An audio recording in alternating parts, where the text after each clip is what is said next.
Hello friends, నా పేరు Ram. Around 40 lakhs మనం మ్యూచువల్ ఫండ్ నుంచి విత్డ్రా చేసినట్టయితే that is very huge some, right? So దాని మీద ఎంత ట్యాక్స్ పడే అవకాశం ఉంది? లాంగ్ టర్మ్ క్యాపిటల్ గెయిన్ కానివ్వండి, షార్ట్ టర్మ్ క్యాపిటల్ గెయిన్ కానివ్వండి, ఎంత ట్యాక్స్ పడే అవకాశం ఉన్నది అన్నది ఒక ప్రాక్టికల్ ఎగ్జాంపుల్తో చూద్దాం. చాలామంది మ్యూచువల్ ఫండ్స్ ఇన్వెస్ట్ చేసే వాళ్ళు కామెంట్స్ అడిగే వన్ ఆఫ్ ది డౌట్ ఇదనమాట. మనం ఇన్వెస్ట్ చేస్తాం, సరే 10 years 15 years ఇన్వెస్ట్ చేస్తాం, అప్పుడు హ్యూజ్ అమౌంట్ మనం విత్డ్రా చేసుకుంటాం మనకు అవసరానికి, అప్పుడు చాలా ట్యాక్స్ పే చేయాలి కదా అని చెప్పి డౌట్ ఉంటుంది. సో ఆ డౌట్ని క్లారిఫై చేయడం కోసం ఈ సెషన్ చేస్తున్నాం. ఈ సెషన్లో చెప్పే ఎగ్జాంపుల్ కేసు ఏదైతుందో ఆల్రెడీ ప్రీవియస్ సెషన్లో వీడియోలో మనం చెప్పుకున్నాం. బట్ లిటిల్ బ్యాక్గ్రౌండ్ ఇవ్వటం కోసం సో ఇంకొంచెం ఈ కేస్ స్టడీ సంబంధించి నేను డీటెయిల్ ఎగ్జాంపుల్ ఎక్స్ప్లెయిన్ చేస్తాను. తర్వాత మనం క్యాపిటల్ గెయిన్ మీద మనం రిడీమ్ చేసిన అరౌండ్ 41 lakhs యాక్చువల్గా రిడీమ్ చేసింది ఎగ్జాంపుల్ కేసులో, దాని మీద ఎంత ట్యాక్స్ పడ్డది అనేది క్యాలిక్యులేట్ చేసి మీకు చూపిస్తాను. ఈ ఎగ్జాంపుల్ కేసులో 41 lakhs ఎందుకు రిడీమ్ చేస్తారో మనం చూసినట్టయితే, one of the investor around last 7 years నుంచి వీళ్ళు అరౌండ్ 20,000 SIPతో ఇన్వెస్ట్ చేస్తున్నారు. ఒక 23 lakhs లంసమ్ కూడా పెట్టారనమాట. అది కాస్త అరౌండ్ 90 lakhsకి వెళ్ళింది లాస్ట్ ఇయర్. సో దాంట్లోంచి వాళ్ళు ఇల్లుని అప్గ్రేడ్ చేసుకుందాం అన్న పాయింట్ ఆఫ్ వ్యూలో దాని నుంచి ఒక 40 lakhs రిడీమ్ చేయడం జరిగిందనమాట. సో దాని మీద ఇది లిటిల్ బ్యాక్గ్రౌండ్ ఈ ఎగ్జాంపుల్కి సంబంధించి. సో ఇప్పుడు దీనికి సంబంధించి మనం stats and capital gain calculation చేద్దాం. సో ఈ ఎగ్జాంపుల్లో చెప్పుకున్న వైఫ్ అండ్ హస్బెండ్ ఏదైతే ఉందో అరౌండ్ 89 lakhs కల్లా వెళ్ళిన తర్వాత ఇక్కడ 41 lakhs రిడీమ్ చేశారనమాట హౌస్ కొనుక్కోవడం కోసం. సో ప్రస్తుతం వీళ్ళ పోర్ట్ఫోలియో అరౌండ్ 51 lakhs దగ్గర ఉంది. సో ప్రజెంట్ సిచ్యువేషన్ అయితే ఏదైతే మిగిలిన అమౌంట్ ఉందో దానిలో 25 lakhs అమౌంట్ వీళ్ళు ఇన్వెస్ట్ చేసిన అమౌంట్ ఉన్నట్టయితే 26 lakhs అరౌండ్ వీళ్ళ గెయిన్స్ ఉన్నాయి.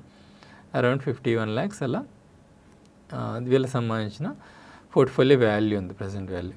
సో ఇప్పుడు వీళ్ళకి సంబంధించిన 41 lakhs ఏదైతే రిడీమ్ చేశారంటున్నామో దానికి సంబంధించిన క్యాపిటల్ గెయిన్స్ రిపోర్ట్ మనం డౌన్లోడ్ చేసుకొని దాని మీద ఎంత ట్యాక్స్ పడింది అనేది క్యాలిక్యులేట్ చేద్దాం. సో ఫ్యామిలీలోంచి నేను ఇద్దరిది కలిపి నేను డౌన్లోడ్ చేస్తాను. చేసిన తర్వాత మనం చెక్ చేద్దాం. సో సమరీ రిపోర్ట్ నేను డౌన్లోడ్ చేస్తున్నాను. సో ఇది ఎక్సెల్లోకి పుల్ చేస్తాను. ఇక్కడ మీరు long term capital gain, short term capital gain ఇద్దరివి చూడొచ్చు. సో ఇది ఎక్సెల్లోకి పుల్ చేసుకుని మనం క్యాలిక్యులేట్ చేద్దాం. సో ముందుగా వీళ్ళవి ఎంతెంత అమౌంట్ రిడీమ్ చేస్తారు, ఎంత అమౌంట్ క్యాపిటల్ గెయిన్ వచ్చిందో చూద్దాం క్విక్గా. సో హస్బెండ్ వచ్చి 7,20,000 రిడీమ్ చేశారు. ఇందులో 1,251 షార్ట్ టర్మ్ క్యాపిటల్ గెయిన్ ఉంది, లాంగ్ టర్మ్ క్యాపిటల్ గెయిన్ 3,44,000 ఉంది. సో వైఫ్ వచ్చేసి అరౌండ్ 3380 రిడీమ్ చేశారు. సో అందులో short term capital gain around 19,000 20,000 ఉంది. Long term capital gain around 12,66 ఉంది. దీన్ని మనం అమౌంట్ రిడీమ్ చేసిన దాన్ని టోటల్ దాన్ని కూడా ఒకసారి యాడప్ చేసుకుని చూద్దాం. అమౌంట్ రిడీమ్ చేసింది అయితే ఇది. సో నేను ఈ ఫామ్లో కాపీ చేస్తున్నా. సో ఓవరాల్గా వీళ్ళకి జనరేట్ అయిన క్యాపిటల్ గెయిన్ ఈ రెండు యాడప్ చేసుకోవాలి. ఈ రెండు యాడ్ చేసుకున్నట్టయితే 16,31 క్యాపిటల్ గెయిన్ జనరేట్ అయింది అరౌండ్ 41 lakhs రిడీమ్ చేసిన అమౌంట్ నుంచి. ఓకే, సో ఇప్పుడు ఈ పర్టికులర్ క్యాపిటల్ గెయిన్ మీద హస్బెండ్కి ఎంత ట్యాక్స్ పడింది, వైఫ్కి ఎంత ట్యాక్స్ పడింది, ఈ రెండు చెక్ చేద్దాం. సో నేను ఇది ఒక చోట పెట్టుకుంటున్నాను. ఇది హస్బెండ్ సంబంధించిన క్యాపిటల్ గెయిన్ ఇక్కడ పెడుతున్నా. సో ఈ డేటా నేను ఆల్రెడీ చేసుకున్నా. ఇక్కడ long term capital gain tax వచ్చేసి 12.5% ఉంది. షార్ట్ టర్మ్ క్యాపిటల్ గెయిన్ వచ్చేసి 20% ఉంది, రైట్? ఎగ్జామ్షన్ 1,25,000 ఎగ్జామ్షన్ ఉంటుంది ప్రతి ఒక్కరికి పర్ యానం. సో ముందు long term capital gain tax calculate చేసిన హస్బెండ్ సంబంధించి. బిఫోర్ దట్ ఈ ఎగ్జామ్షన్ అమౌంట్ మనం డిడక్ట్ చేయాలి. Okay, so taxable long term capital gain ఎంత వచ్చింది? 2,19,000 వచ్చింది. సో దీని మీద 12.5% ట్యాక్స్ పడుతుంది. 12.5%. So long term capital gain వచ్చేసి 27,418 పడింది. ఇంకా షార్ట్ టర్మ్ క్యాపిటల్ గెయిన్ ఈ 1,250 మీద ఇంటూ 20% 250 రూపీస్ పడింది. ఓకే, సో రెండింటిని యాడ్ చేసినట్టయితే సో నెక్స్ట్ కమింగ్ ట్యాక్స్ ఫైలింగ్కి వీళ్ళు ఈయన పే చేయాల్సిన ట్యాక్స్ వచ్చేసి అరౌండ్ 27,668. సో నేను సేమ్ ఫార్ములాస్ వైఫ్కి కూడా ఇక్కడ కింద వేసుకుని కాపీ చేస్తాను.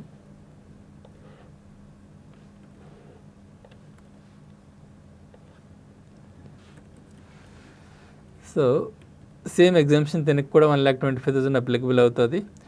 సో తిన long term capital gain tax ఎంత పడిందంటే ఇది ఈ 12,66,000 నుంచి 1,25,000 తీసేసినట్టయితే 11,41,000 ట్యాక్సిబుల్ అమౌంట్ అవుతుంది. దీని మీద మనం ట్యాక్స్ క్యాలిక్యులేట్ చేసింది మీరు ఇక్కడ చూడొచ్చు. 12.5% అప్లికబుల్ అయింది. 1,42,000 long term capital gain tax పడింది. Short term capital gain tax వచ్చేసి ఈ 19,000 మీద ఈ 20,000 మీద 3,998 పడింది. సో టోటల్ ట్యాక్స్ వచ్చేసి మనం ఈ రెండింటిని యాడప్ చేసినట్టయితే 1,46,000 తినకి పడింది. సో టోటల్ ఫ్యామిలీ ట్యాక్స్ మనం చూసినట్టయితే ఈ 41 lakhs రిడమ్షన్ మీద 27,000 ప్లస్ 1,46,000. సో 1,74,293 రూపీస్ వీళ్ళు ట్యాక్స్ పే చేయాలి. వీళ్ళిద్దరూ కూడా ట్యాక్స్ బ్రాకెట్లోకి వస్తారు. మోర్ దాన్ 20%, 30% ట్యాక్స్ బ్రాకెట్లు ఉంటారు. సో ఆబ్వియస్గా వీళ్ళకి ఈ ట్యాక్స్ అయితే పడుతుంది. సో ఇది ఫ్రెండ్స్ క్విక్ ఎగ్జాంపుల్. 41 lakhs మనం రిడీమ్ చేసినట్టయితే wife and husband around 1,74,000 tax అలా పే చేయాలన్నమాట వీళ్ళు. సో ఇంత హ్యూజ్ అమౌంట్స్ మనం విత్డ్రా చేసినా కూడా మనకి ఇయర్లీ ఎగ్జామ్షన్స్ ఉంటాయి. అలానే long term capital gain tax ఎక్కువ long term capital gain tax ఉంది కాబట్టి ఎగ్జాంపుల్లో సో ట్యాక్స్ ఎక్కువగా పడే అవకాశం అయితే ఉండదు. సో ఈ విధంగా ట్యాక్స్ అయితే ఉంటుంది. హోప్ మీకు ఈ ఎగ్జాంపుల్ వల్ల మ్యూచువల్ ఫండ్స్ రిడమ్షన్ మీద ఎలాంటి ట్యాక్సెస్ ఉంటాయన్న క్లారిటీ అయితే వచ్చిందని అనుకుంటా. Thank you friends.